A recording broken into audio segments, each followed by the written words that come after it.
Hello, hey, sweet people. Welcome to another episode of Inglês no Rádio live. I don't know why we say live. It's not technically live. It's outdoors. Outside. Yes. So we are coming to you not live, but coming to you from a park in Portugal. And as always, I'm here with Alexia. Yes, hi. How are you doing?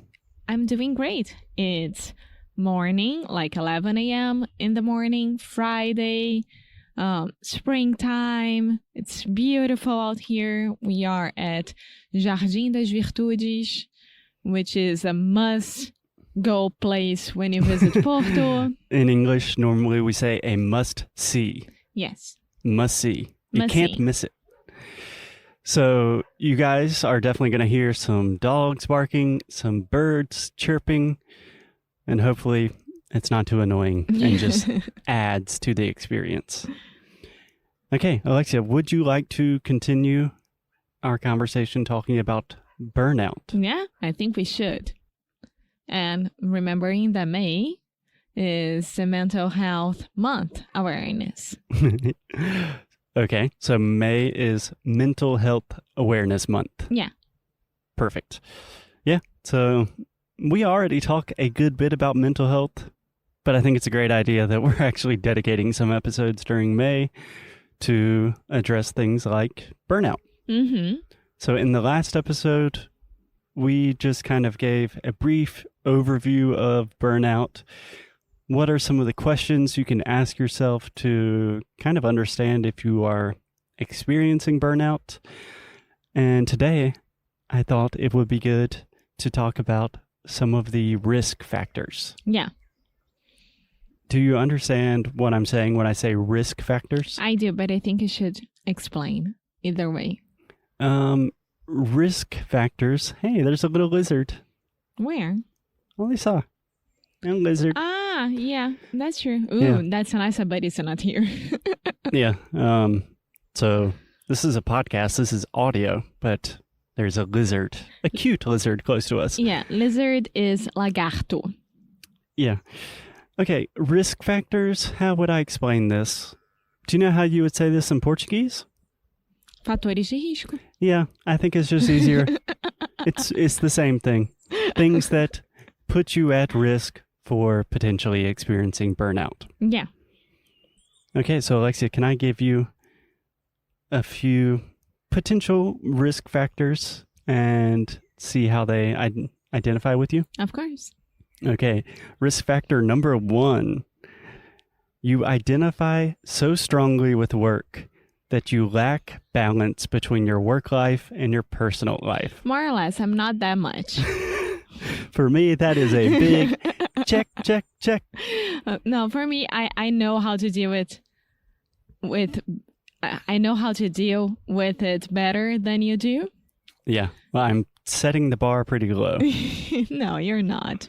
This happens a lot. It's just because I think that during my old work, I didn't have that at all. Mm-hmm. When you say during your old work, Former. you could say former work. I think the most common way to say this in English would be at my last job. At my last job, yeah. So I didn't have that. I couldn't do that at all. It was everyday weekends and etc. Then when we started our business, I was like, no, now I have the time to do that. Yeah. So. Okay. So for me, this is so difficult because essentially we are talking about identity. Like when people say, what do you do? This is super common in the United States. When you meet someone, they say, hey, what's your name? Foster. Cool. Nice to meet you. What do you do? And immediately I have to say, well, I'm a podcaster, an English teacher. I have to explain our weird lifestyle and businesses.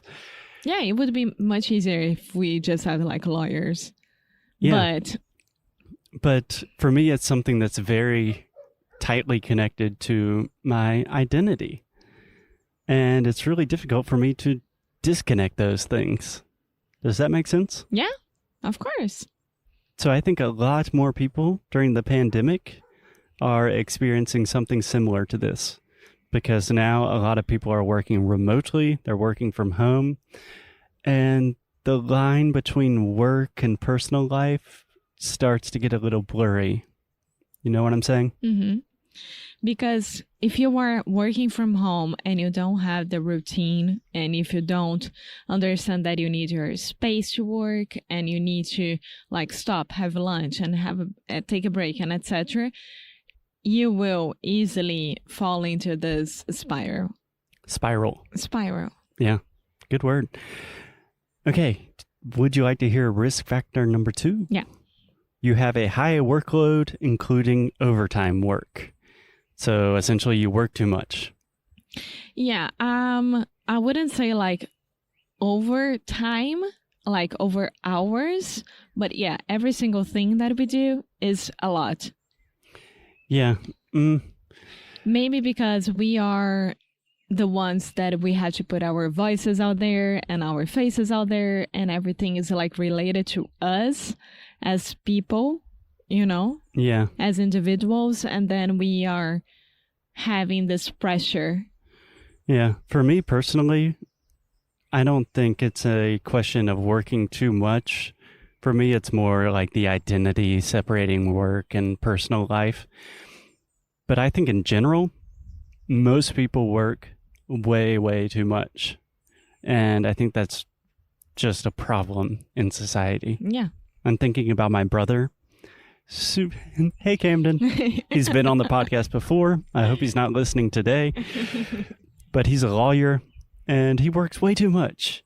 And it gives him a lot of stress and anxiety. And I think it's unnecessary. Life is short. I think it's more important to focus on the really important things and do that. You can't work all the time. Yeah, exactly. Okay. Would you like another risk factor, Alexia? Yeah. I think that this one might connect with you. You try to be everything to everyone. Yeah. What do you understand from that statement? I think that it's either personal and professional. So I try to be girlfriend, partner, and business partner, and teacher, and podcaster, and social media manager, and student assistance, and everything at once, and help in every single way that I can. And I forgot about myself and my needs to stop and to refresh and to understand that. Yeah, that makes a lot of sense. Do you have, I don't know, any like frameworks or protocols to try to stop doing that? When you feel like you're being everything to everyone, you have to do everything to make everyone happy. How do you stop doing that? I don't know. It's something that I'm working with my therapist. Yeah.